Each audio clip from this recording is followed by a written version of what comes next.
Are you excited to have Rob back, and what can he bring to this team? I am excited to have Rob back. He's practiced a ton. He brings a lot to our team, Brooke. His presence is, he has a great presence down there. He got a big voice. He talks a ton, which is what we try to preach and teach. His IQ is really next level. And my experience, like playing with bigs with high IQs, they just make the game so easy for you on both sides. He's one of the best passers that we have on our team. He can really pass the ball. So yeah, it's been fun, and obviously defensively, he's just he's disruptive, you know. He just told us he became an advanced passer by the age of 6 years old. Does that surprise you?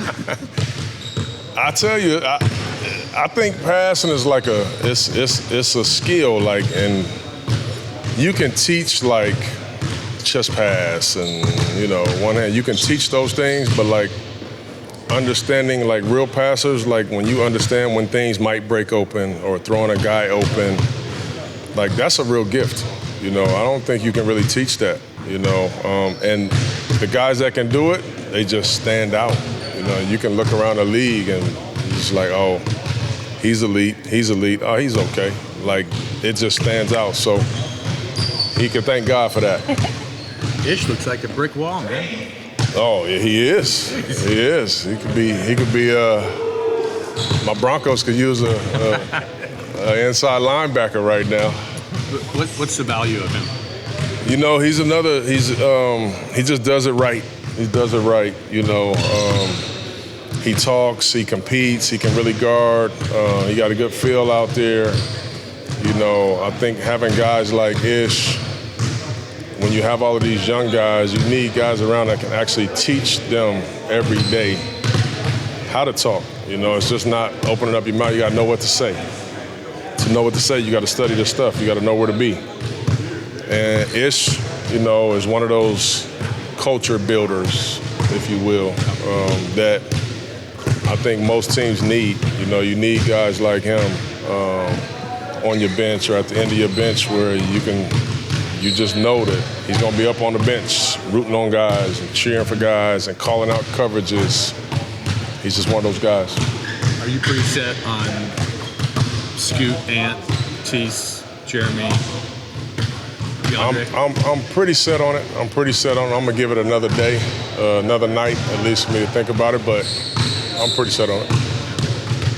Have you done a lot of game planning for Wednesday's game this week, or is that something you deal with like the day before? Yeah, we've been talking. Yeah, of course. You know, you've been talking. Not many times do you have this much time to think about a team. You know, so obviously we've been talking about it. You know, but what coverages and things like that, what adjustments we might need to make if they do this. Yeah, of course. Coach, what's the difference in Anthony now to when you first joined here? Confidence will be the one word that I would give you. His confidence is totally different. He just believes, you know, that he's one of the best players in the NBA. He believes that, and I'm always one that I believe, and I tell people that if you believe that or if you don't believe that, there's really no difference. You're probably right. If you don't have the confidence to believe that and you think I'm not, then you probably won't be. You know, confidence is a big thing. So the belief that he has in himself, and he's proven it, you know, a lot of nights in the NBA of who he can be. And so I'm just proud of him. I mean, his voice, you talk about his confidence, his voice really picks up. He takes control of our huddles and stuff sometimes. He's teaching some of the young guys. He's teaching some of the new vets our stuff. You couldn't get him to open up his mouth, man, for weeks at a time, you know, when I first got here. So it's a confidence thing. He's talked about improving his defense. In that first Suns game, there was a possession early where Durant had him. He scored, but I thought Ant really held his ground there. He did. And is that some place that you've seen him grow?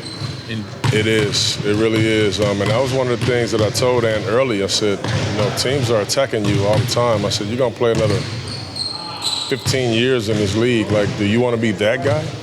every night. Every night they're like, all right, let's go find him. You don't want to be that guy. You just don't want to be. So the only way you're not that guy is you step up and you be competitive, and you go get stops. And when they try that, you let them know that, nah, hell no. You ain't, you have to have that type of swagger with you. And man, I'm telling you, it's been a noticeable change for us in training camp. He's been very competitive on that side of the floor. Rob says he did not want to sit out of the preseason. Did he voice that to you? Yeah, he was upset, and it was crazy because he was, when he first came, he just needed a couple of days to kind of get his legs up under him, and we was ready to go. And then he had a nasty collision with Jeremy at the end of a practice and banged his knee. So he was upset about having to sit out, and we were too, because we needed that time to kind of learn how to play with Rob. He's different to play with because he's such a. Every time he gets it, he's trying to pass it, and he's trying to pass it fast. So that takes some adjusting to get used to that. So yeah, he didn't like sitting out. I didn't like him sitting out either. Coach, you talked about Scoot's competitiveness and stuff. But to the casual fan, can you explain his skill set and what makes him special in that regard? Yeah, that's another thing that I think is a gift from God. To being a true competitor that he has. But I would just say he literally tries to win everything. I've had to stop practice so many times because he was out of position in our coverage. Because he was so focused on not letting whoever, Malcolm or Ant or Shaden, catch the ball or score. And so sometimes your competitiveness can get in the way of what you're doing, so you got to know when to kind of reel it up and down. But you'll just see it. He hates to lose. He hates when people score on him. You a lot of times see players when they miss a shot be like, dang. Yeah. You don't see a lot of times where players that get scored on have the same emotion. He's like that, if that makes sense. But from a skill set standpoint, skill set wise, what sets him apart? Well, obviously his speed. That's the main thing about it. It's kind of his superpower. Is his speed, his explosiveness to get to the paint and to get where he wants to go. And I think I've said this, but he's a much better passer and playmaker than I think he gets credit for. I think a lot of young guys that can pass with both hands pretty accurately, that's pretty impressive for me. I was 12 years into the league and couldn't pass it great with my left hand, I got to pick it up. He's off the bounce, off the dribble, bam, on time, on target. That's a pretty damn good skill, How would you describe where his J's at? I think it's, Scooter's a confident player. So even when he's missing shots, he still shoots it. So I've seen him already get better. When he first got here, he was so much more comfortable in his mid-range than he was at the three. And now he's not even hesitating. When he's open, I see so many players around the league, when they miss 2 or 3, they get in their head because they're not known to be shooters. And I'm telling him, the greatest shooters of all time are going to miss half of their shots. So what are you so concerned about? Just shoot it. You open. You work on that shit every day, all day. If you open, it's a good time and script, man, shoot the ball, man. And he's shooting it with confidence, and I think he's shooting pretty good.